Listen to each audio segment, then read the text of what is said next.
The morning sun cast long shadows across the ancient stone floors of Windsor Castle as Kate walked through the East Wing corridor. She had been living in the palace for 3 years now, but something about this particular morning felt different. The usual hustle of staff preparing for the day seemed subdued, almost cautious. Kate's fingers traced the elaborate wooden paneling that lined the walls. These panels had witnessed centuries of royal secrets, and she often wondered what stories they could tell. As the newest member of the royal family, she still felt like an outsider looking in, despite the warm welcome she had received from most of the household. That morning, Queen Elizabeth had asked Kate to retrieve a specific book from the old library in the East Wing. It was an unusual request, as the Queen typically had her personal staff handle such tasks. But she had been very specific: Kate must go alone, and she must find the book herself. The library smelled of aged paper and leather bindings. Dust particles danced in the streams of light filtering through the tall windows. Kate moved between the towering shelves, searching for the title the Queen had mentioned, Gardens of the Crown, a historical account. As she reached for the book on a high shelf, her sleeve caught on something behind it. When she pulled her arm back, she heard a soft metallic sound. A small brass key had fallen to the floor, clearly dislodged from its hiding place behind the books. Kate picked up the key, turning it over in her hands. It was old, perhaps Victorian era, with intricate engravings that had worn smooth in places. The head of the key bore a symbol she didn't recognize, a rose intertwined with what looked like a crown, but different from any royal insignia she had seen before. She pocketed the key and retrieved the book for the Queen, but her mind kept returning to her discovery. During lunch, she casually mentioned finding an old key to her husband, William. His reaction surprised her. He grew quiet, then suggested she show it to his grandmother immediately. The Queen's response was even more unexpected. When Kate produced the key, Elizabeth's eyes widened slightly, a rare display of surprise from the monarch who had seen almost everything in her long reign. "Where exactly did you find this?" the Queen asked, her voice carrying an undertone Kate had never heard before. Kate explained about the book and the hiding place. The Queen stood slowly and walked to the window, gazing out at the grounds. "My dear," she finally said, "you have found something that has been lost for over 60 years. This key belonged to Princess Margaret, my sister. She hid it shortly before her marriage, and, despite our searches, we never found it." The Queen turned back to Kate, her expression serious. "What this key opens, well, that is a story that perhaps it is time to tell. But, first, we must be certain. Tomorrow morning, you and I will take a walk in the gardens. Bring the key." That night, Kate could barely sleep. She researched Princess Margaret, reading about her vibrant personality and controversial life. But nothing in the public records suggested anything about a hidden key or what it might unlock. William was equally puzzled. He had grown up hearing stories about his great-aunt Margaret, but this was entirely new to him. He mentioned that his grandmother had seemed almost relieved when Kate showed her the key, as if a long-carried burden might finally be lifted. The next morning came slowly. Kate dressed carefully and met the Queen in her private sitting room. Elizabeth was already wearing her walking shoes and a thick coat. "Before we go," the Queen said, "I must tell you something about Margaret. The public knew her as the rebellious princess, the one who loved parties and scandals. But there was another side to her, one that very few people ever saw." They walked through the palace grounds, past the formal gardens and toward a section Kate had never explored. It was wilder here, with overgrown hedges and paths that seemed forgotten by time. "Margaret loved secrets," the Queen continued. "As children, we would create elaborate games, hiding treasures and leaving clues for each other. When she became older, the games stopped, but her love for secrets remained." They reached a small stone building, almost hidden by ivy. It looked like an old gardener's cottage, but something about its construction seemed grander than its humble appearance suggested. "This was Margaret's retreat," the Queen explained. "After her relationship with Peter Townsend ended, she would come here to be alone. One day, she told me she had hidden something important here, something that would tell the truth when the time was right. Then, she hid the key, and years passed. We assumed it was lost forever." The Queen gestured to the door.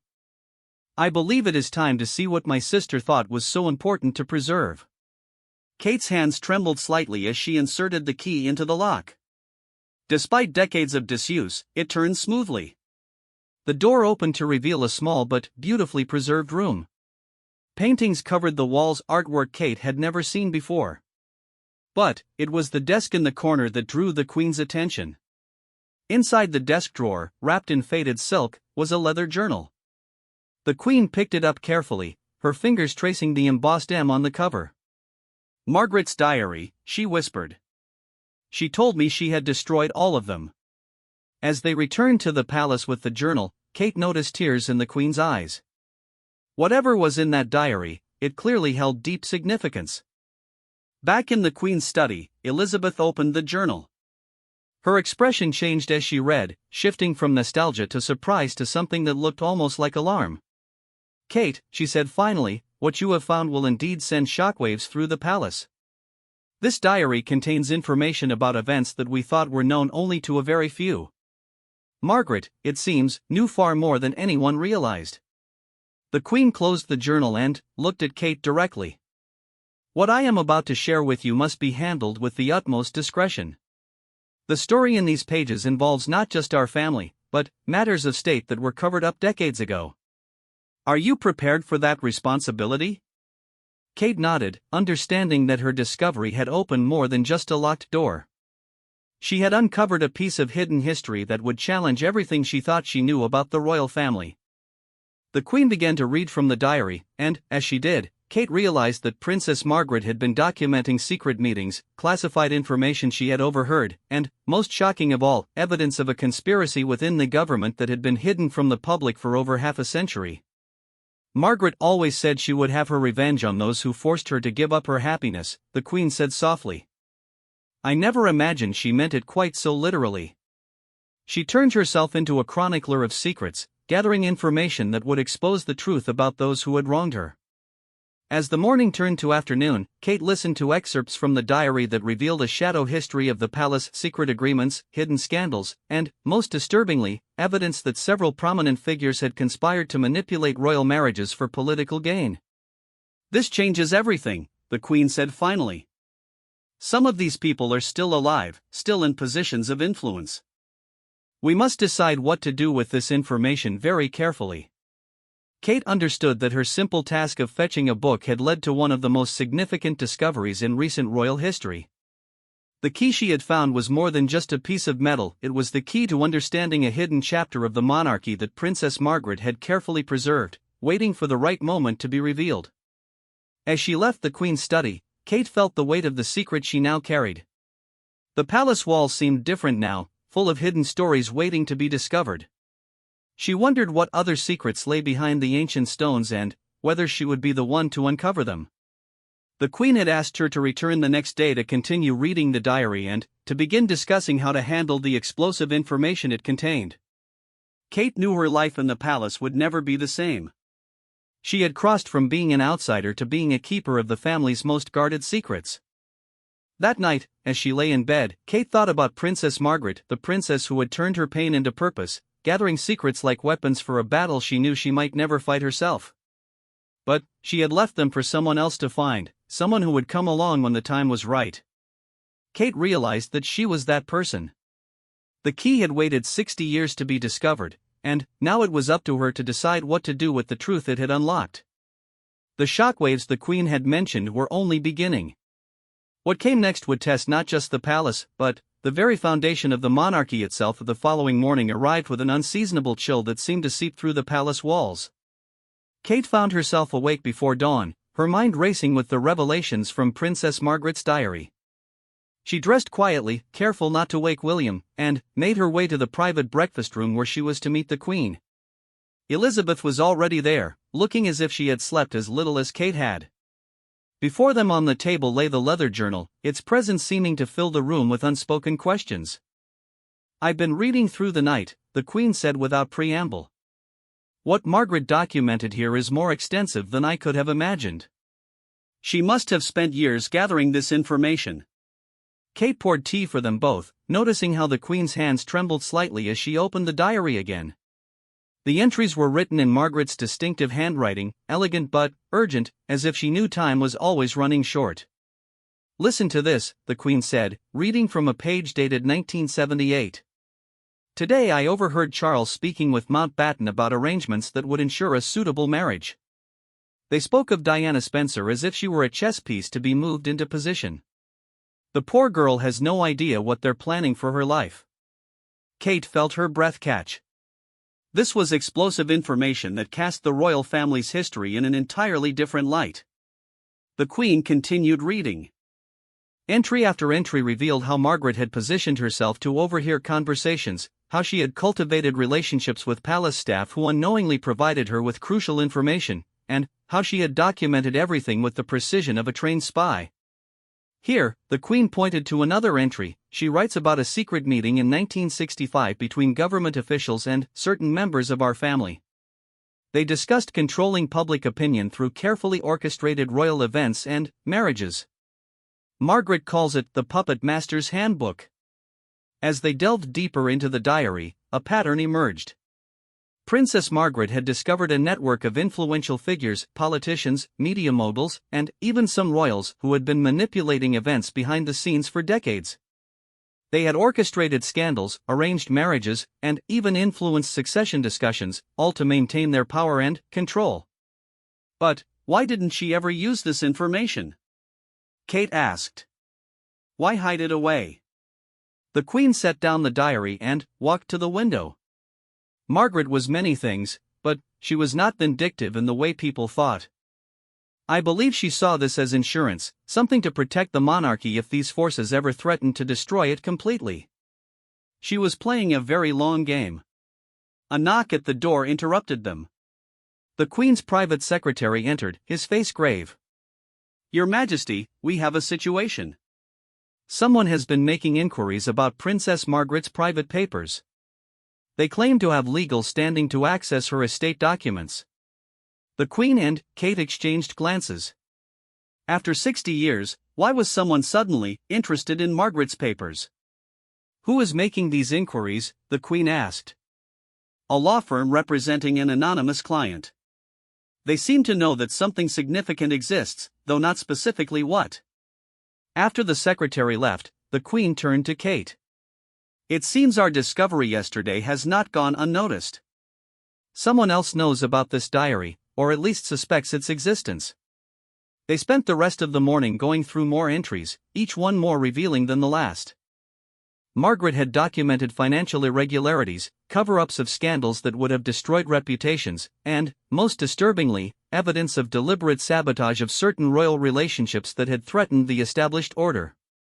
Look at this, Kate said, finding an entry from 1985. She writes about overhearing a conversation about ensuring the Wales marriage faces appropriate pressures. This was years before Charles and Diana's problems became public. The Queen's face hardened. Those who claimed to serve the crown were actually serving themselves. Margaret saw it all, but she was clever enough to know that revealing it at the wrong time would only hurt the innocent. As they took a break for lunch, William joined them. The Queen had decided he needed to know what they had discovered.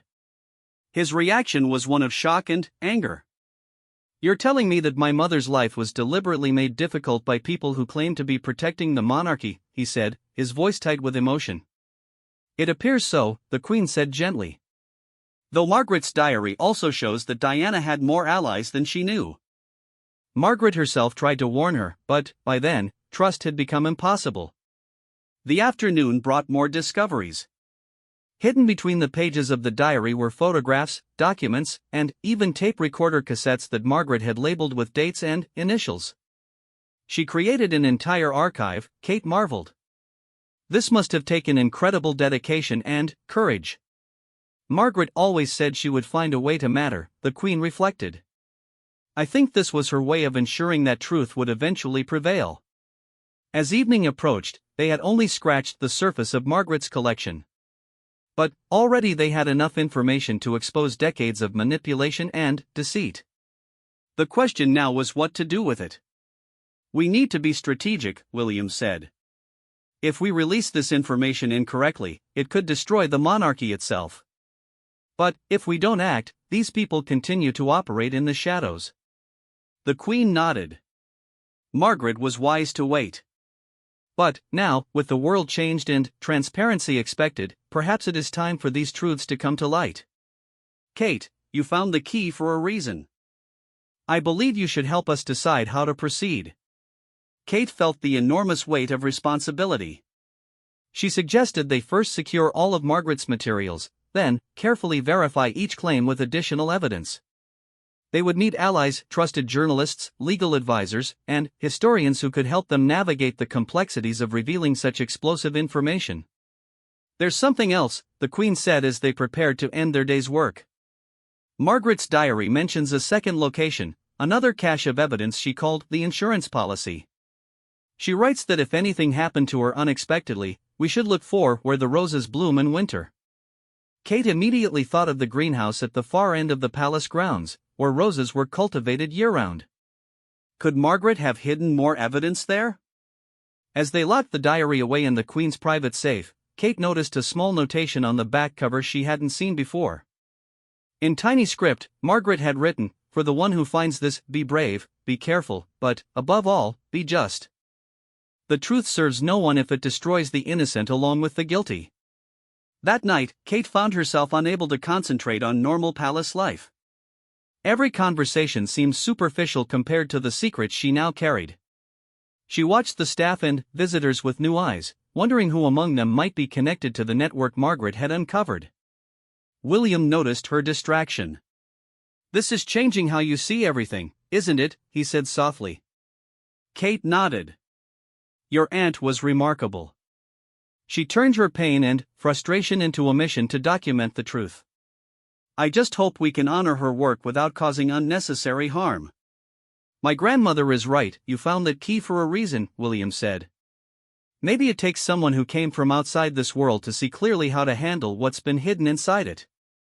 The next morning, news came that made their situation more urgent. The mysterious law firm had filed formal papers demanding access to all of Princess Margaret's personal effects. They had 72 hours to respond. "Someone knows," the Queen said simply. "Someone who was part of Margaret's network of secrets has realized the diary might have surfaced. We need to act quickly but carefully." Kate suggested they make copies of everything immediately, storing them in separate secure locations. She also recommended bringing in a small, trusted team to help them analyze the material and develop a strategy. "Margaret waited 60 years, Kate said. We can't afford to wait much longer. But, we also can't afford to make mistakes." As they began the work of preserving and organizing Margaret's archive, Kate realized that finding the key had been just the beginning. The real challenge would be using the truth it had unlocked to bring justice without destroying the institution they were all sworn to protect.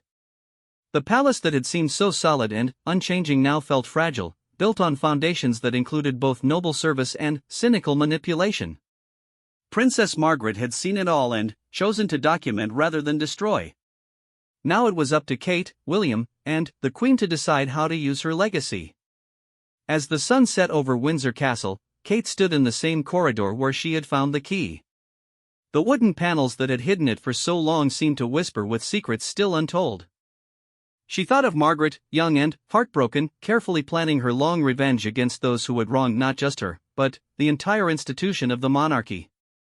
Tomorrow, they would search for the winter roses and whatever additional secrets Margaret had hidden there. Tomorrow, they would begin the delicate work of untangling truth from power.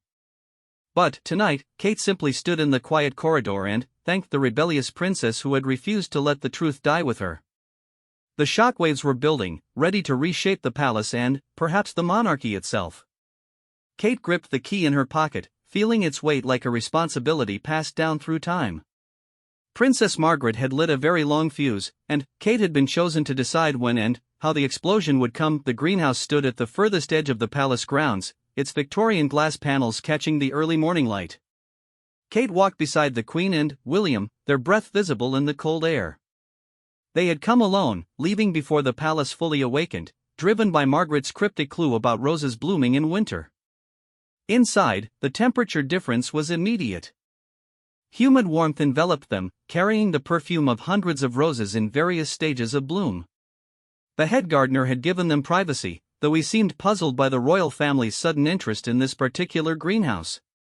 Margaret loved this place, the Queen said, running her fingers along the old wooden benches. When we were children, she would hide here during our games.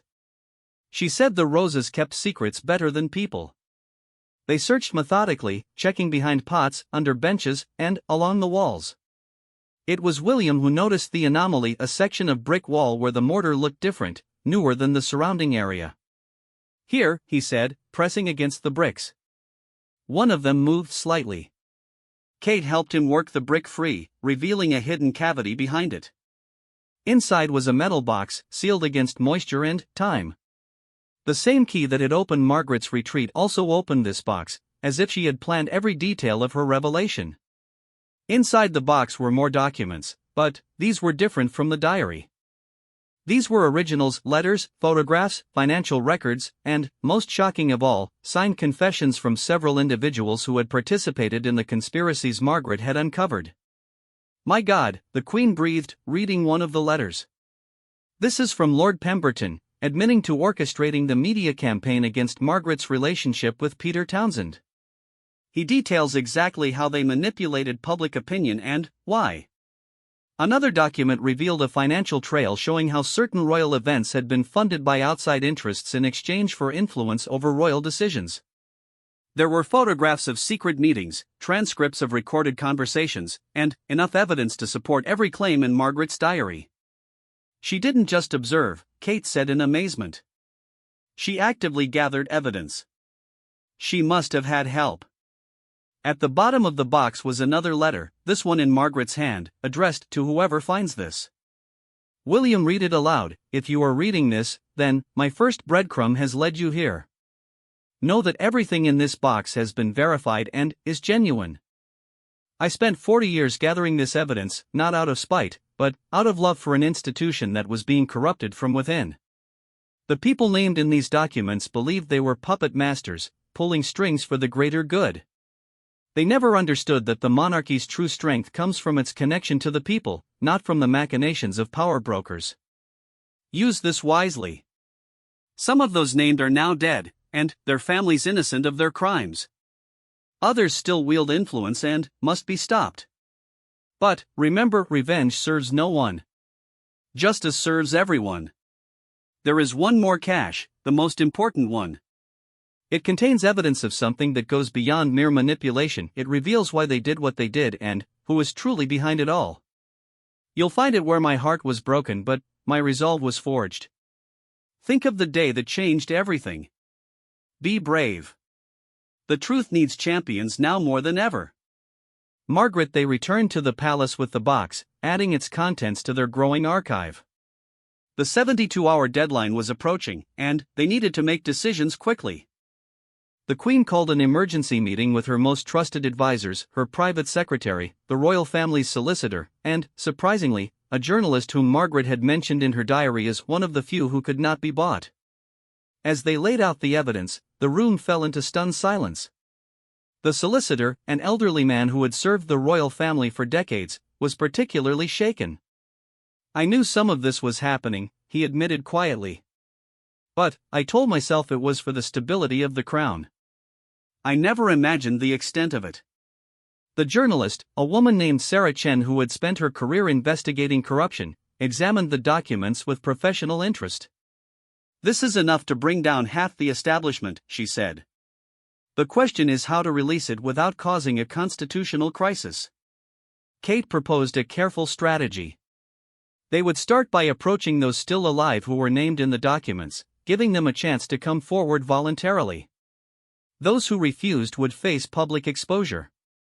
The historical conspiracies would be released to historians and select journalists who could provide context and prevent sensationalism. "And the third cache?" William asked. "Margaret's final revelation?" The Queen had been thinking about Margaret's clue. The day that changed everything. It must be October 31st, 1955. The day she was told she could not marry Peter Townsend. She met with him at Clarence House to end their relationship. Clarence House was now Charles's residence, which complicated their search. But, the Queen used her authority to arrange a private visit, ostensibly to discuss family matters with her son. While Charles was distracted in meetings, Kate, William, and a trusted aide searched Margaret's former rooms. They found what they were looking for in the window seat where, according to palace lore, Margaret had sat watching Peter Townsend leave for the last time. Hidden beneath the seat cushion, behind a panel that had been expertly crafted to be invisible, was a final box. This one contained a single document, a report dated 1954, marked ultra secret. The report revealed that the campaign against Margaret's relationship had been orchestrated not just by palace courtiers or government officials, but by a shadowy group calling itself the Guardians of Stability. This group included international business leaders, foreign intelligence operatives, and financial institutions who saw the British monarchy as a tool for maintaining global economic stability. They viewed any deviation from traditional royal behavior as a threat to their interests, Kate read from the report. Margaret's proposed marriage to a divorced commoner was seen as the first domino that could lead to the modernization and democratization of the monarchy, which they believed would destabilize their carefully maintained world order. The report went on to detail how this group had influenced royal marriages, successions, and public relations for nearly a century, always working to ensure the monarchy remained predictable and controllable. "This is what Margaret discovered," the Queen said, her voice heavy with the weight of revelation. "This is why she spent her life gathering evidence. She realized that we weren't just constitutional monarchs, we were unwitting pawns in a much larger game. With the deadline approaching, they had to act." The mysterious law firm's client was likely connected to the modern remnants of the Guardians. If they gained access to Margaret's effects before the truth was revealed, the evidence might disappear forever. Sarah Chen worked with Kate to prepare a series of articles that would be released simultaneously across multiple international publications. They crafted the narrative carefully, focusing on the historical injustices while avoiding unnecessary damage to innocent parties. The night before the deadline, they received an unexpected visitor. An elderly man, introduced only as Mr. Smith, arrived at the palace requesting an urgent meeting with the Queen. "Your Majesty," he said, his voice cultured but nervous, "I represent interests that have long been concerned with the stability of your institution. We understand you have come into possession of certain historical documents." The Queen's expression was ice. "You mean the evidence of decades of manipulation and control?" Mr. Smith shifted uncomfortably. "We prefer to think of it as guidance. But, yes. We're prepared to offer a compromise. Keep the documents private, and we will ensure no further interference in royal affairs." "And if we refuse?" William asked. "Then, things could become complicated for your family. Secrets have a way of emerging from all sides, you understand." Kate felt anger rise in her chest. This was exactly the kind of manipulation Margaret had fought against. "Are you threatening the crown?" Mr. Smith smiled thinly. "Merely explaining reality, Your Highness." After he left, the decision was clear. They would not be blackmailed or controlled any longer. Margaret had given them the tools to break free, and they would use them. The next morning, as the deadline expired, the first articles appeared. Sarah Chen's carefully crafted exposé revealed the historical conspiracies while protecting current innocence. The palace simultaneously released a statement acknowledging the discovery of Princess Margaret's archive and announcing a full historical review of the revealed events. The shockwaves were immediate and far-reaching. Several elderly figures named in the documents came forward with additional information. Government archives were opened for investigation. The shadowy Guardians of Stability found their decades-old network exposed to the light. But, perhaps the most significant change was within the palace itself. The royal family, freed from invisible puppet strings, began making decisions based on their own judgment rather than unseen influences. Kate watched as the Queen, energized by the revelations, began implementing reforms that would have been unthinkable months before. "Margaret always said she would have the last laugh," the Queen commented one evening, as they watched news coverage of the ongoing investigations. "I never imagined it would take this form." Kate kept the brass key, now mounted in a small frame in her private study. It served as a reminder that sometimes the smallest discoveries could unlock the biggest truths, and that courage could echo across decades. The palace gradually adapted to its new reality. Without the hidden hands guiding their decisions, the royal family found themselves more connected to the people they served. The conspiracies had been exposed, the manipulators defeated, and the monarchy, paradoxically, emerged stronger for having its shadows brought to light. William found evidence that his mother had begun to suspect the truth before her death. Among Diana's papers were notes that showed she had been conducting her own investigation, possibly inspired by hints from Margaret herself. They were both warriors in their own way, William said to Kate one night. Fighting battles the public never knew existed. As the months passed, the full impact of Margaret's legacy became clear. Reform movements within the government gained momentum. Laws were changed to prevent the kind of behind-the-scenes manipulation that had occurred. The monarchy, rather than being weakened by the revelations, found new purpose in transparency and genuine service. Kate often thought about Princess Margaret during this time of change. The rebellious princess who had been denied her happiness had spent decades planning this moment. She had turned her personal tragedy into a mission to free future generations from the same manipulation she had suffered. On the first anniversary of finding the key, Kate returned to the library where it all began. She placed fresh roses on a small memorial they had created for Margaret there. As she stood in the dusty light, she could almost feel Margaret's presence, satisfied, perhaps even joyful, that her long game had finally reached its conclusion. The shockwaves that had begun with a small brass key had indeed transformed the palace. But, more than that, they had transformed the very nature of the monarchy itself. Margaret's patient revenge had become a liberation, her carefully preserved secrets a gift to future generations. Kate understood now why the key had remained hidden for so long, and why she had been the one to find it. Sometimes change required an outsider's eyes to see what had always been there. Sometimes the greatest revolutions began not with violence or protests, but with a single person deciding to write down the truth and trust that someday someone would be brave enough to share it. As she left the library, Kate touched the wooden panel that had hidden the key. The palace's secrets had been revealed, its puppet strings cut, and its future finally, its own to determine. Princess Margaret's legacy was complete, and a new chapter in royal history had begun. The brass key had unlocked more than a door or a diary. It had unlocked the possibility of a monarchy that served by choice rather than manipulation, that stood for truth rather than convenient lies. And, in that transformation, Margaret had achieved her greatest victory, not revenge, but redemption for the institution she had loved despite everything it had cost her.